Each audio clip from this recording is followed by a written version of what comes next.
Hello students, welcome to class 10th and today we are starting the topic classification of industries of the chapter mineral and manufacturing industries. So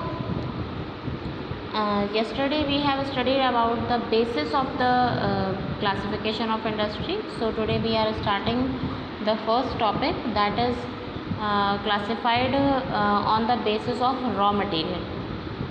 यहाँ पर जो industries हैं उनको classification किया गया है basis of raw material पर, यानी रॉ मटेरियल के बेस पर इंडस्ट्रीज़ को क्लासिफिकेशन किया गया है. फर्स्ट यहाँ पर है एग्रो बेस्ड इंडस्ट्री.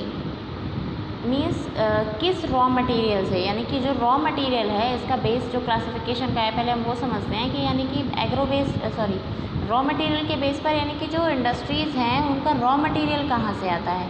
तो इस बेस पर हमने जो डिवाइड किया है उसमें फर्स्ट जो आया है वो है एग्रो बेस्ड इंडस्ट्री, यानी ऐसी इंडस्ट्री जिनका रॉ मटेरियल हमें कहाँ से मिलता है, जिनका रॉ मटेरियल हमें एग्रीकल्चर से प्राप्त होता है, जिनका रॉ मटेरियल हमें एग्रीकल्चर से मिलता है, जैसे कि cotton, woollen, jute and silk. Agriculture agro based industry यानी एग्रीकल्चर और एनिमल हस्बेंड्री से हमें मिलता है. तो कॉटन जो है, देखिए कॉटन में हमें जो कॉटन मिलता है वो एग्रीकल्चर से मिलता है. वुलन में यानी एनिमल रियरिंग से हमें वुलन मिलता है. जूट आपको एग्रीकल्चर से मिलता है. सिल्क भी आपको एनिमल रियरिंग से मिलता है. Textile, rubber, sugar, T, coffee, edible oil, ये सभी एग्रीकल्चर पे बेस्ड है, यानी इनका सबका रॉ मटेरियल आपको एग्रीकल्चर से ही मिलता है. सो नेक्स्ट जो इंडस्ट्री है हमारी, that is mineral based industry. Mineral based industry का मतलब है यहाँ पे हमारे मिनरल बेस्ड इंडस्ट्री से हमारा मतलब है कि जब हमें जो इंडस्ट्रीज़ हैं वो हमें चलानी होती है, इंडस्ट्रीज़ हमारी बेस्ड होती हैं मिनरल्स पर, यानी जो मिनरल्स आपको माइनिंग करके निकालने होते हैं उन मिनरल्स से आपको क्या मिलता है, आपको इंडस्ट्रीज़ उनसे रन करनी होती है. So iron and steel industry, cement industry, aluminium, machine tools, petrochemicals, ये सभी इंडस्ट्रीज़ बेस्ड हैं मिनरल बेस्ड पर.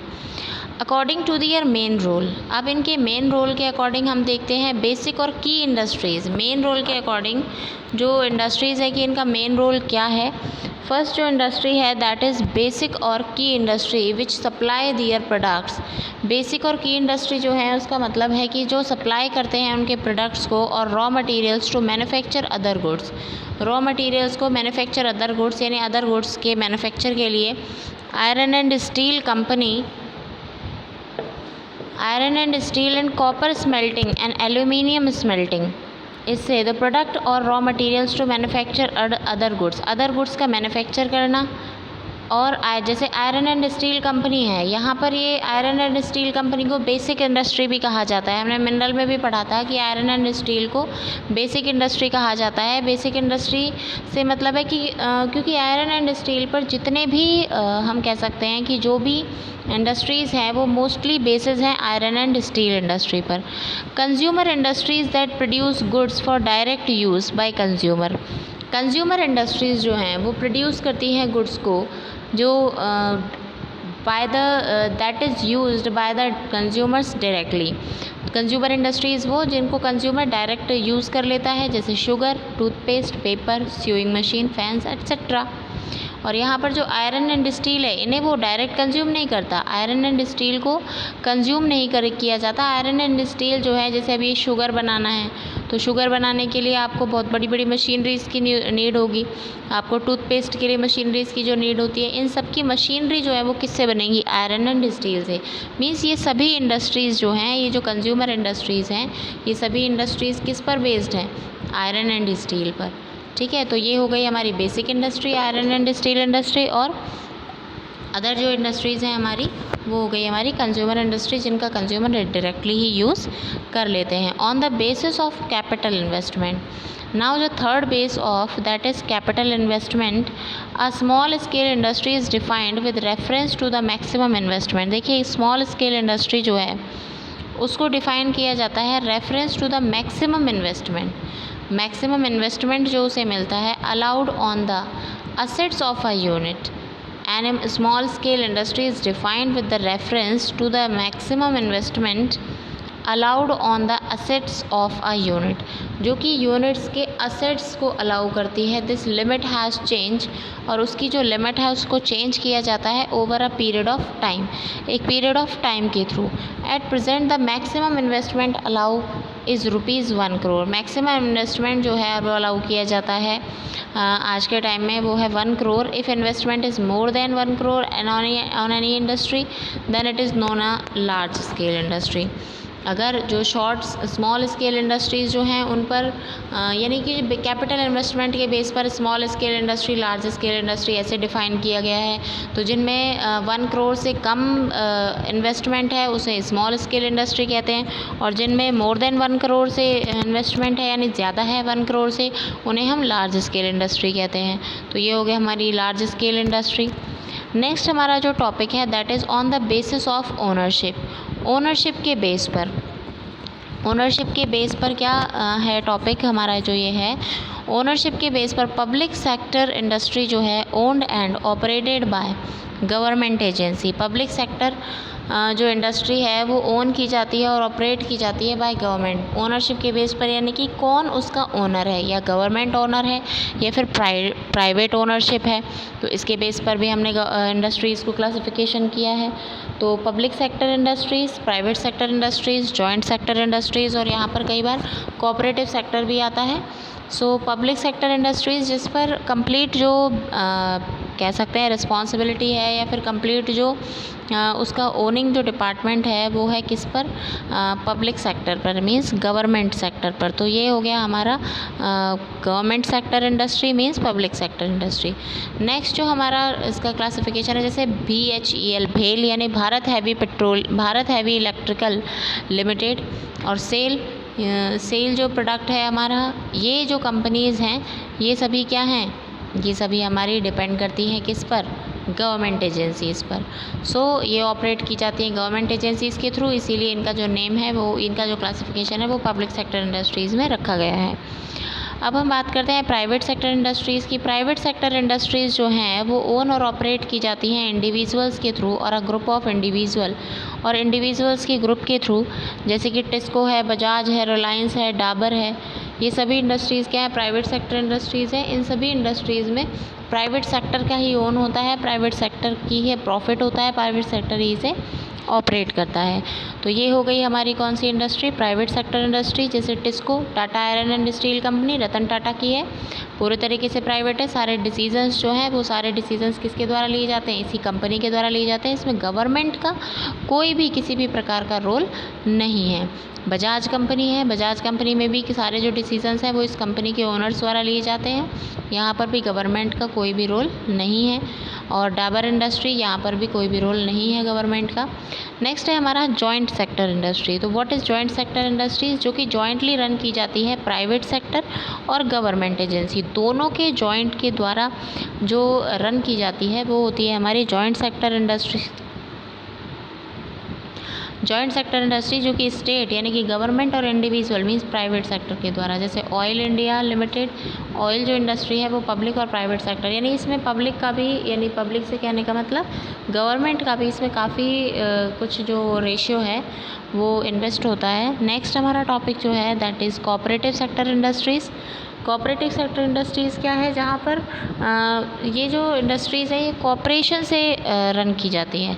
कॉपरेशन से रन करने का मतलब क्या है कि जैसे किसी भी इंडस्ट्री है उसके पास रॉ मटेरियल अवेलेबल है तो वहाँ से रॉ मटेरियल ले लिया, किसी इंडस्ट्री के पास इलेक्ट्रिसिटी या मशीनरी अवेलेबल है तो वहाँ से वो ले लिया, कहीं पर एग्जीक्यूटिव्स अवेलेबल है तो वो, तो यानी डिफरेंट जो चीज़ें हैं वो सारी चीज़ों को हम क्या करके, उन सभी चीज़ों को क्या हमने किया है, उन सभी चीज़ों को ले करके और हमने उनको एक साथ जॉइंट कर दिया, यानी कॉपरेशन से जो हमने प्रोडक्ट को।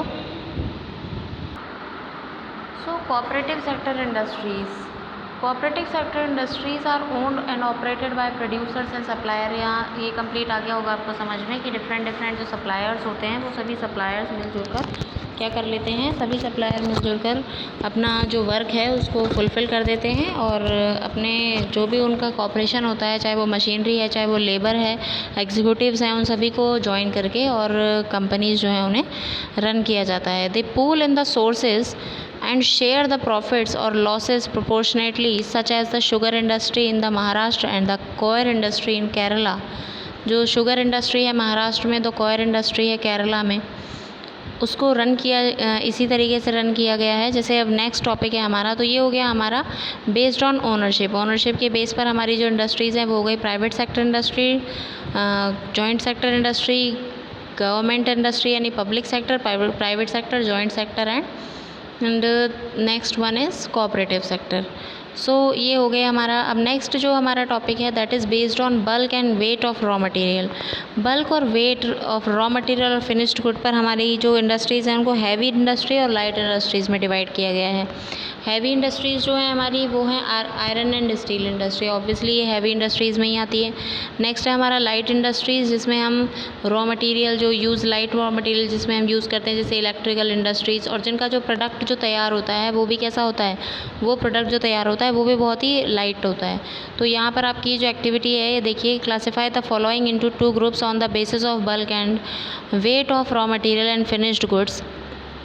ऑयल एंड, जैसे ऑयल है, ऑयल क्या है, हैवी में आएगा या ये आपको करना है कंप्लीट रॉ मटेरियल के बेस पर। नीटिंग नीडल्स, नीडल्स तो अपने लाइट में ही आएगी। तो ये सारी चीज़ें आपको ऐसे क्लासिफिकेशन करना है इनका। अब नेक्स्ट हम बात करते हैं एग्रो बेस्ड इंडस्ट्री की। ये जितने भी आपने टॉपिक्स सारे पढ़े हैं, इन टॉपिक्स में से जो इम्पॉर्टेंट टॉपिक्स हैं, फर्स्ट ऑफ ऑल हम उनकी बात करेंगे एग्रो बेस्ड इंडस्ट्रीज़ की। अब एग्रो बेस्ड इंडस्ट्री का जो हमारा टॉपिक है वो क्या होता है, जिसमें एग्रो बेस्ड इंडस्ट्री कौन सी होती है, एग्रो बेस्ड इंडस्ट्री वो है इंडस्ट्री जिसमें आप जो रॉ मटेरियल यूज़ कर रहे हैं, वो रॉ मटेरियल आपको यूज़ कर रहे हैं, जो वो सारा रॉ मटेरियल आपको यूज़ करना होगा किसके लिए, किस पर बेस्ड करना होगा, रॉ मटेरियल एग्रीकल्चर पर बेस्ड करना होगा। तो cotton, jute, silk, woollen, textiles, sugar and edible oil etcetera industries are based on agricultural raw material. तो इंडस्ट्रीज़ जो हैं वो बेस्ड होती हैं एग्रीकल्चरल रॉ मटेरियल पर।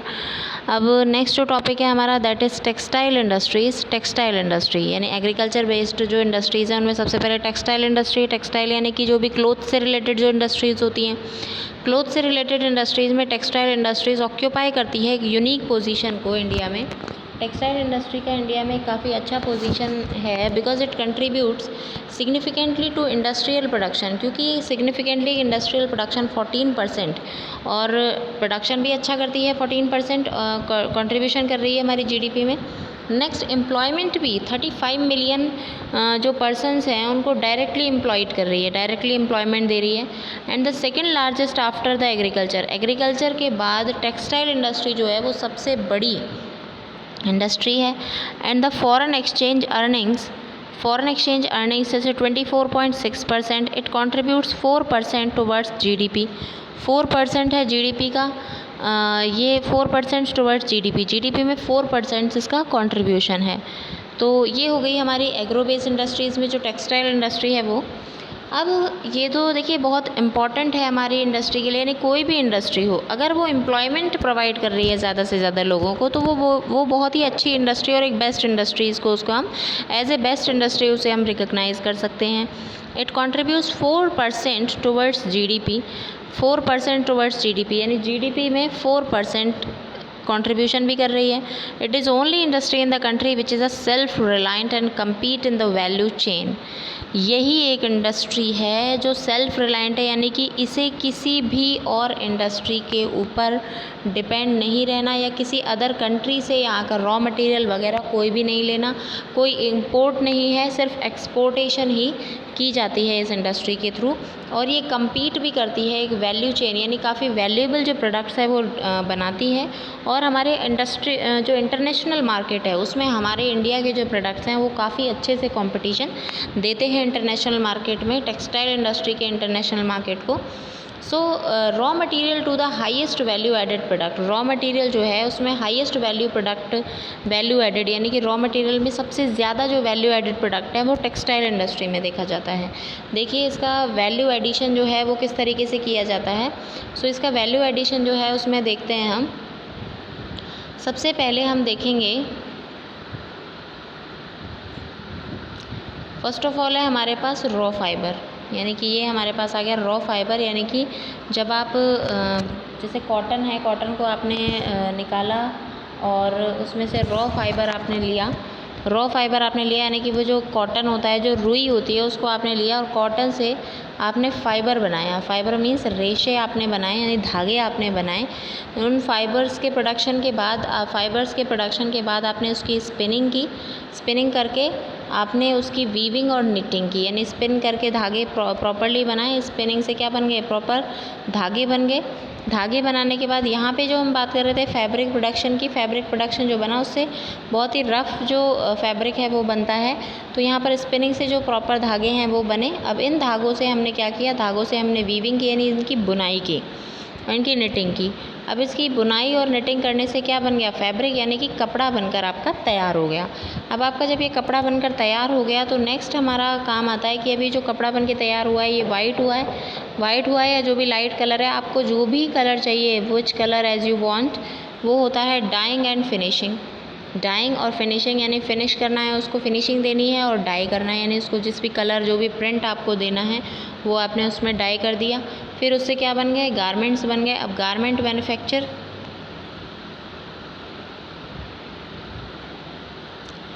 उससे क्या बना, गारमेंट्स बन गए, और गारमेंट को क्या कर दिया, मैन्युफैक्चरिंग कर दी गारमेंट की। ये हो गया हमारा इस तरीके से वैल्यू ऐड का कहने का मतलब कि रॉ फाइबर जो है, रॉ फाइबर के अंदर हमने इतनी वैल्यू ऐड कर दी, यानी कि जो रॉ फाइबर, मान लीजिए मैं एक छोटे से हैंकी की बात लेके चलती हूँ कि अगर वो रॉ फाइबर हम देखें तो वो रॉ फाइबर शायद 1 रुपये का आएगा, जो रॉ फाइबर है कॉटन का जो हैंकी हम यूज़ कर रहे हैं, और उसको यहाँ पर जब हम उसकी बात करेंगे तो वो यहाँ पर 20 रुपीज़ का हो जाएगा। यानी कि इतनी ज़्यादा वैल्यू ऐड कर देना किसी रॉ मटेरियल में, ये सिर्फ टेक्सटाइल इंडस्ट्रीज़ में ही किया जाता है। तो ये है हमारा टेक्सटाइल इंडस्ट्रीज़ का प्रोसेस कि किस तरीके से टेक्सटाइल इंडस्ट्रीज़ में वर्क किया जाता है। अब नेक्स्ट हम बात करते हैं, देखिए नेक्स्ट जो हमारे टॉपिक्स होंगे वो होंगे कॉटन टेक्सटाइल्स, सिल्क टेक्सटाइल्स, इन सब की हम बात करेंगे। So we will study about this the cotton textile and silk textile. इसमें कॉटन टेक्सटाइल, सिल्क टेक्सटाइल, इसमें हमें मेनली क्या करना है कि कॉटन टेक्सटाइल में हमें पढ़ना है कि कैसे कॉटन बनता है, और उसके जब अलावा उसकी जो कंट्रीज़ हैं मेन, वो कौन कौन सी हैं। So we will study about this in the next video. So thank you, have a nice day.